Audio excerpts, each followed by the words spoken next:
굳이 기독교 신자가 아니더라도 줄거리는 알 만큼 성경은 베스트셀러입니다. 그런데 구약 성경의 내용과 표절처럼 닮은 텍스트가 있으니 바로 최초의 신화로 불리는 수메르 신화입니다.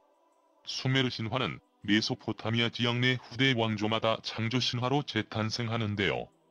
지금 전해드리는 신화는 아슈르바니 889 25,000여 점법한 중 일부를 해석한 것으로 기원전 7세기경으로 연대가 추정됩니다.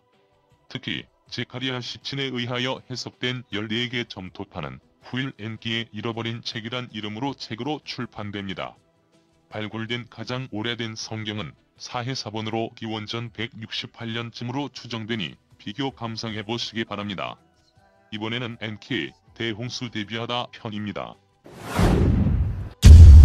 엔키, 닌마, 담피나는 걱정에 쌓여 격변이 일어나는 지구를 천상마차를 타고 둘러봅니다. 우리가 차온 인간에 대한 엘릴이 분노 말이노라. 그는 지구가 인간 이상 중요한 곳인지를 모르노라. 니비루가 지나쳐가면 지구는 심히 흔들릴 것이고 그러면 이 모든 생명체는 사라질 것이노라. 우리가 뭐라도 해야 하지 않겠느냐? 그래, 우리는 모으면 되노라. 각각의 생물종을 한 쌍씩 말이노라. 그러면 생명의 에센스를 보존할 수 있노라. 더 이상 머뭇거릴 시간이 없나니라. 전편에서 엘릴은 인간을 멸절하려고 계획하였는데요. 엘릴은 지구의 금을 모두 니비루로 가지고 갈 생각도 같이 하였습니다.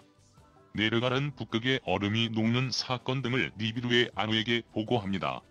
아누는 원탁회의를 열고 결정을 내립니다. 지구와 화성기지를 흔적 없이 비워라. 압축금광이 폐쇄되고 아누나키는 에딘으로 돌아오고 금의 재련 작업도 중지됩니다. 모든 금은 니비루로 보내어지고 천상에 떠있던 함대도 니비루로 귀환합니다. 때는 기원전 13,000년보다는 조금 오래전, 지구는 대홍수 시기로 접어들고 있습니다. 엔키게는 전전긍긍합니다. 엘릴이 니비루와 지구의 근지점을 이용하여 대홍수로 지구인을 멸절하려고 온갖 방법을 동원했음을 알기 때문입니다. 엔키게는 우선 생명의 씨앗부터 보존코자 합니다.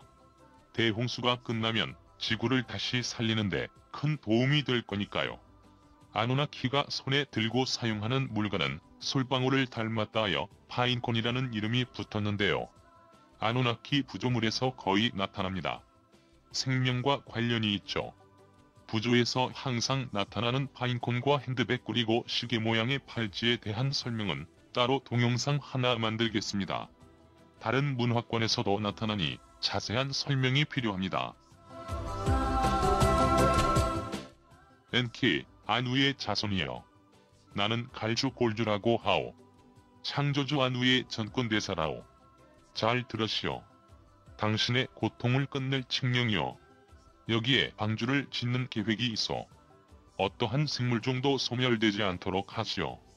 당신의 인간 혈통 아들인 지우스드라를 작업에 참여시키시오. 잊지 마시오. 당신의 맹세를 깨어서는 아니 되오. 칙령이 전달을 마치겠소.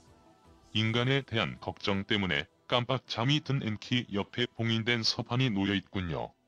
신화로 본다면 최고신 아누가 엘릴이 홍수라는 수단으로 인간 멸절 계획을 세운 것을 알고 그에 따르라고 엔키에게 칙령을 보낸 겁니다. 홍수 심판을 구약과 비교하면 구약에서는 세상이 죄악으로 가득하고 사람들의 계획이 항상 악함이 원인이 되었다 적는데요. 다 인정한다 해도 아담의 10대 손인 노아에 이르렀을 뿐인데 인간들이 그토록 사악해지도록 만든 신이라니 솜씨 부족일까요? 그에 비해 구약보다 몇천 년 앞선 수메르 신화에서는 엘릴이 엔키에 대한 질투가 원인이니 더 그럴듯합니다. 또 구약에서는 야훼가 직접 노아에게 계획을 알려주지만 신화에서는 전령이 전달해주는 구도라니 신화가 더 사실성이 높아지는 건가요? 그런데요. 홍수 심판의 원인이 되는 구약 속기절을 한번 음미할 필요가 있습니다. 성경의 모순을 지적하는 온라인의 많은 글에도 이 분석은 없을 건데요. 신화를 기준으로 성경에 접근하니 눈이 확 띄네요. 음미할수록 재미있을 겁니다. 하나님의 아들들이 사람의 딸들의 아름다움을 보고 자기들이 좋아하는 모든 여자를 아내로 삼는지라. 창세기 6장 2절. 야훼가 아담과 하와를 직접 창조했는데 왜 하나님의 아들들이 하나님의 딸들에 이런 식으로 적지 않았나 하는 겁니다. 이게 신화기절에서는 단박 이해가 돼요. 16편 거인들 전성시대를 참조로 해주시고요. 구약으로 따지면 타락천사들, 신화 속에서는 이기게들이 지구 여인들을 아내로 달라고 간청하거든요. 그러니 신족의 아들들이 사람들의 딸들의 이라고 번역하여 읽어본다면 금방 이해가 되죠.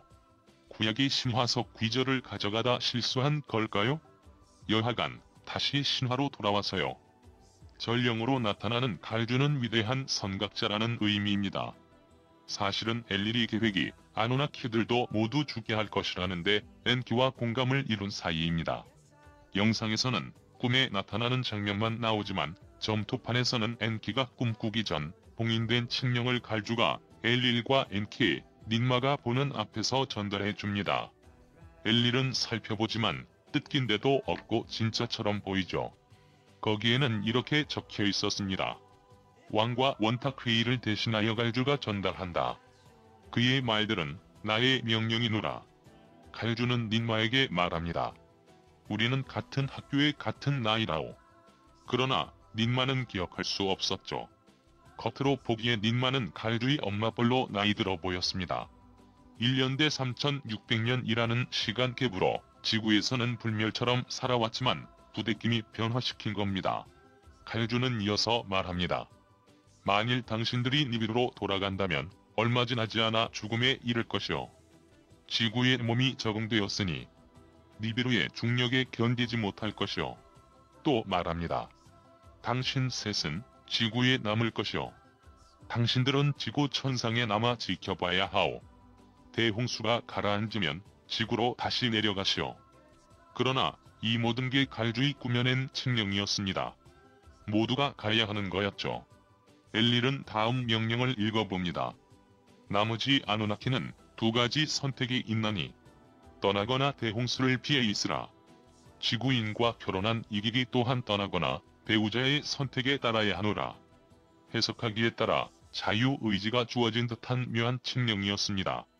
마르둑의 아내 사르파닛을 제외하고 지구인 누구도 니비루로 올 수 없느니라. 머무는 모든 이들을 위하여 무슨 일이 일어날지 지켜보노라. 천상마차에서 그들의 안전을 이룰지니라. 엘릴은 지구의 원탁회의를 소집합니다. 아누나키 지도자들의 아들과 손자 그리고 이기게들의 지도자까지 다 모이죠. 엘릴은 선언합니다. 지구인들은 다 빠져 죽어야 하노라. 엔키는 반대하죠.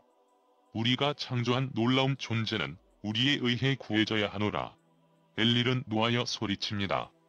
원시 노동자들은 그대가 권력을 가졌다고 숭배하니 창조주의 모든 권한을 그대의 손안에 취하였노라. 사통하여 아다파를 생산하였느니 그대가 주었던 아다파의 혈통을 생각한다면 그의 자손들이 하늘 자리를 차지하였지 않은가.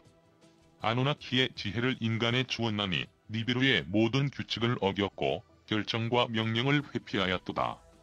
그대 때문에 문명화된 인간이 되어 카인이 아바일을 죽였고 그대의 아들 마르둑 때문에 마르둑을 닮은 이기게들이 지구인과 이종간 결혼 또한 하였도다.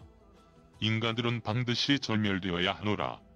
엘릴은 엔키와 지구의 모든 니비루원들에게 홍수로 다가올 죽음에 대하여 알리지 않을 것을 맹세하라 합니다. 엔키는 맹세를 거부하죠. 그는 마르둑과 함께 원탁회의 자리에서 추방됩니다. 엘릴은 명령을 내립니다. 아다파의 후손 여인과 결혼하고 아이들을 가진 조종사들은 파도 위에 봉우리로 옮겨가야 하노라. 엘릴과 엔키, 닌마와 자손들은 지구 궤도를 돌면서 지키도록 하며 마르둑은 화성기지를 지키도록 하고 난나루는 달기지를 지키도록 합니다. 대홍수가 끝나면 돌아올 겁니다. 잠시 기억을 되살려보죠. 지금까지 시리즈에서 아누의 명령으로 엘릴은 지구 전체를 관장하는 대장신이 되고 엔키는 물과 바다와 아프리카 압축음광 그리고 과학적 실험에 대한 권한만 가지게 된 장면을 기억하십니까? 엘릴은 수메르 지역에 금을 재련하고 화물로 보내고 다친 이들을 치료할 지구기지를 4군데 지었다 말씀드린 바 있습니다. 그리고 아내 닌마를 또 하나의 우주선 착륙기지인 지금의 레바논 바알베크로 데려간 적 있는데요. 엔키와 닌마는 그들의 기록과 다이오라이트 안에 컴퓨터 프로그램을 이곳 지하에 묻습니다. 그리고 대홍수로부터 지구의 생물들을 구할 유전자 저장소를 만들죠. 수컷과 암컷의 에센스와 난자를 모으되 안전을 위해 생물종마다 2개씩 모으도록 하라. 영상에서 갈주가 말한 맹세를 깨지 말라는 언급은 인간에게 알리지는 말되 인간을 멸절시키지도 말라는 의미였죠. 이 부분은 꿈에서 엔키에게 준 현몽입니다. 나머지 말도 볼까요? 당신의 손에 숙명이 결정되오이다. 지구인들이 살아남을지 홍수 사태를 견디되 잠수 가능한 방주 하나를 만드시오. 내가 준 서판 속에 설계도가 들어있어. 지우스드라가 자신의 친족들 그리고 생물종을 태우도록 하시오. 그리고 마지막 말을 붙입니다. 이러한 것들은 모든 창조주의 의지라오. 보시는 분들은 갈주의 마지막 이 말을 곰곰이 생각해 보십시오. 아마도 진짜 창조주라면 창조물을 멸절시킨다는 계획 자체가 어불성설이라는 의미 아닐까요? 엔키는 잠에서 깨어나서 침실 옆에 놓인 서판을 발견합니다. 주위를 두리번거리지만 갈주는 보이지 않았죠. 갈주는 엔키의 꿈에만 나타나는 것으로 점토파는 접습니다. 엔키는 서판을 들고 지우스드라의 집으로 찾아갑니다. 맹세를 깨지 않기 위해서 인간에게는 말하지 않고 갈대집에게 말하는 걸로 맹세도 지키고 홍수 계획도 알려줄 수 있게 되죠. 갈대집이여. 갈대집이여. 내가 말하는 것을 잘 듣도록 하여라. 큰 위험이 다가오고 있노라.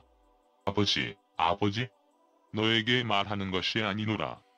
나는 갈대집에 말하고 있노라. 자, 입을 닥치고 내가 말할 수 있도록 그냥 두어라. 열심히 듣는 지우스드라. 다음 편에는 방주가 지어질 것 같네요. 참고로 구약보다 수천 년 앞선 신화와 달리 구약에서는 야훼가 직접 노아에게 설계법을 알려줍니다. 친족이 아니라 노아의 가족만 살리는 구도도 차이가 나는데요. 아마도 셋의 계보의 힘을 싣는 것이겠죠.